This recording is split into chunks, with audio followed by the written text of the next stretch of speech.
দীর্ঘকাল ধরে সমগ্র স্বাস্থ্য ক্ষেত্রে অজস্র দুর্নীতির অভিযোগ জমা পড়ছে। উপাচার্যের গোচরে আনা হয়েছে পরীক্ষা ও নিয়োগ সংক্রান্ত নানা দুর্নীতির তথ্য ও প্রমাণ।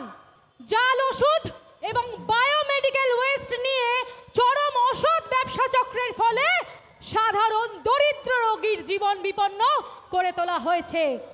সমাজের আর 5টা দুর্নীতির তুলনায় এর তাৎপর্য অনেক বেশি, কেননা সাধারণ মানুষের বেঁচে থাকা এর সাথে সরাসরিভাবে জড়িত। স্বাস্থ্যক্ষেত্রের এই চরম দুর্নীতির পাক রক্ষণাবেক্ষণ করেন কে? আপনারাই, মহামান্য স্বাস্থ্য দপ্তর। আপনাদের বশংবদ শাসন ঘনিষ্ঠ কিছু ব্যক্তির মধ্যস্থতায় সন্দীপ ঘোষ, সুরিতা পাল এবং তাদের সহযোগীরা অসংখ্য দুর্নীতির পান্ডা। কিন্তু এই সমস্ত দুর্নীতিকে প্রশ্রয় দেওয়ার জন্য আপনাদের এই জনতা সরাসরিভাবে অভিযুক্ত করছে। পেশ হলো জনতার chargesheet. We want justice. We demand justice.